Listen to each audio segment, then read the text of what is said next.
উপজেলা বিএনপির সংগ্রামী সংগঠন বাজিতপুর উপজেলা বিএনপির উদ্যোগে আয়োজিত সদস্য জানি বুঝি বাজিতপুর মানুষের মনের মানুষ প্রাণের মানুষ ছিলেন আমার বাবা প্রয়াত জননেতা মুজিবুর রহমান মন্ত্রী সাহেব, যার বদলে আজকে আমি এখানে দাঁড়িয়েছি ওনার সন্তান হিসাবে। যারা আজকে এখানে উপস্থিত হয়েছেন আমাদের বাজিতপুর উপজেলা বিএনপি এবং সহযোগী সংগঠনের নেতৃবৃন্দ, অনেক সিনিয়র নেতৃবৃন্দ, ডিগ্রি থেকে আগত অনেক সিনিয়র নেতৃবৃন্দ এবং বিভিন্ন ইউনিয়ন থেকে আগত বিএনপির কর্মী সমর্থক এবং মুজিবুর রহমান মন্ত্রী সাহেবের সাথে যাদের আত্মার সম্পর্ক ছিলেন, আমাদের পরিবার হিসেবে আমরা যাদেরকে চিনি, এই বাজিতপুর নিকৃ মানুষকে আসলে আমরা পরিবার হিসেবেই জানি। সেই পরিবারের পক্ষ থেকেই দাওয়াত দিয়েছিলাম। আল্লাহর রহমতে আপনাদের সকলের দোয়ায় আজকে এখানে আমি অত্যন্ত আবেগে আপ্লুত, অত্যন্ত কৃতজ্ঞ।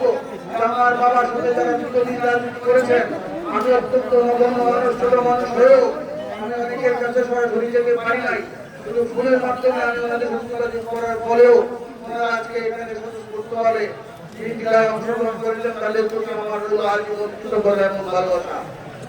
আমি সকলের প্রতি এই ঋণ আমার সারা জীবন থাকবে। আমি যেন এই ঋণ শোধ করে আমি জীবন পার করতে পারি, সে আশা প্রত্যাশা সকলের কাছে দোয়া চাই। আপনারা আমার জন্য দোয়া করবেন, আমি যেন আপনাদের সন্তান হয়ে, আপনাদের ছেলে হয়ে আপনাদের পাশে থাকতে পারি। আর আপনারা জানেন আমার ভাই জনাব মাহমুদুর রহমান উজ্জ্বল ভাই, উনি প্রয়াত হয়েছেন। উনি বাজিতপুর উপজেলার নেতৃত্ব দিয়েছেন, রাজনীতি করেছেন, আপনাদের সাথে থেকেছেন। যদি ওনার জীবনে কোনো ভুল ত্রুটি থাকে আপনারা ক্ষমা সুন্দর দৃষ্টিতে দেখবেন। এবং আমার পরিবার থেকেও আরো যারা প্রয়াত হয়েছেন তাদের সকলের জন্য আমি আপনাদের কাছে দোয়া চাই।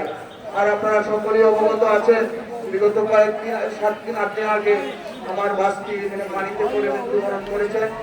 অত্যন্ত আল্লাহ জানি না আল্লাহ আমরা কি দোষ করেছি, আল্লাহর কাছে আল্লাহ আমাদেরকে এমন দিন দেখিয়েছেন, চোখের সামনে অনেক সুন্দর বাচ্চা আল্লাহ নিয়ে গেছেন। আল্লাহর কাছে দোয়া করি আল্লাহ যেন আমার বাসটিকে ব্যবস্থা করেন। আমাদের সকলের কাছে দোয়া চাই, আমাদের পরিবারের জন্য দোয়া চাই এবং এই বাজিতপুর নিকৃতে আমরা যেন একটি সুস্থ সুন্দর রাজনীতি করে মানুষের জন্য কাজ করতে পারি, সেই দোয়া চাই।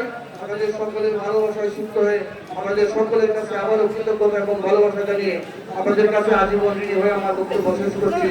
ধন্যবাদ সবাইকে। আসসালামু আলাইকুম। বাংলাদেশ জিন্দাবাদ, বাংলাদেশ জাতীয়